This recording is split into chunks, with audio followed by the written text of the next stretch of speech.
After over 6 months of waiting, I finally received my Blackmagic Pyxis 12K camera. Man, I am excited. As a matter of fact, I know it's a bit of overkill for a YouTube video, but I'm shooting this little review today with the Blackmagic Pyxis 12K and my SLR Magic Hyper Prime APO 25mm lens. I've got a short film that I'm getting ready to shoot next week called The Developer, and we have an amazing location in Midtown Manhattan on a rooftop, and I actually wrote the script specifically for this location.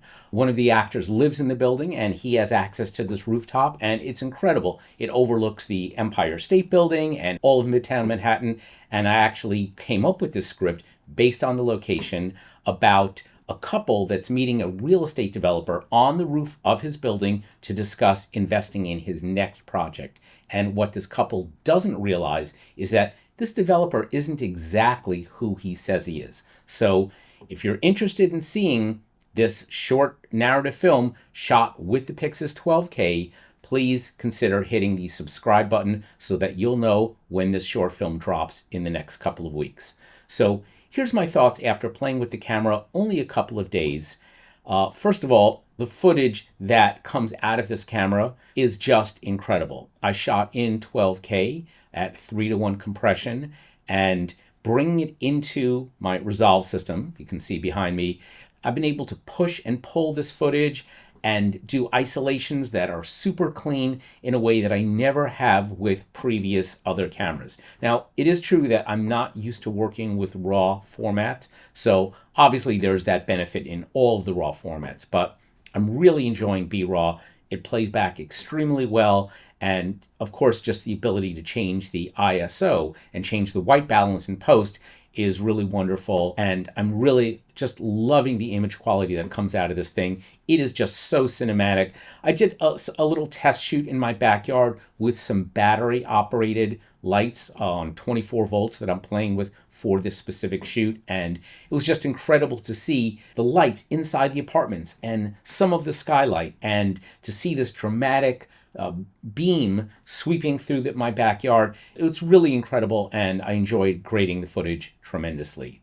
I really love the size and form factor of this camera. I'm used to using the Panasonic EVA1, so the Pyxis 12K is actually about 1 inch shorter in each dimension than that camera, and the build quality here is far, far superior than the Panasonics. And of course, there are some features that the Panasonic has, including internal NDs and XLRs, but I did solve that problem by ordering, as many people did, the L mount with a variable ND that goes into the L to PL adapter. Mine is the Mofage. And I also got a side plate with 2 XLR full-size plugs from mid-49. So that's now fitted to the camera, and that's really nice because very often I do plug my Schoeps CMIT 5U microphone directly into the camera. I'm not always shooting double system, especially for my interview-based work, where I really want to plug directly in and record the audio along with the picture information. So one of the things also in post that I thought was incredible was the fact that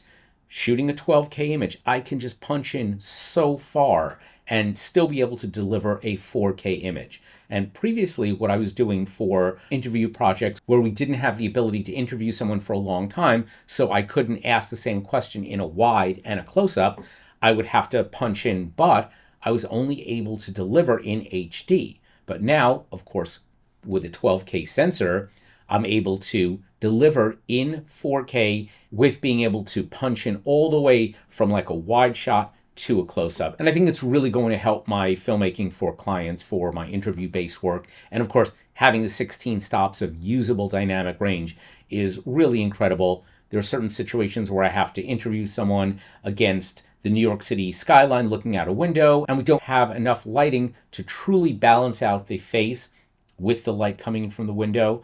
And so I think having this much dynamic range in the sensor is really going to be a game changer. The only issue so far that I've had with the camera is that the Pyxis Monitor has locked up 3 times already, meaning that you just cannot control anything from the monitor. You can't double tap it to zoom in, stop the recording. You just can't do anything with it.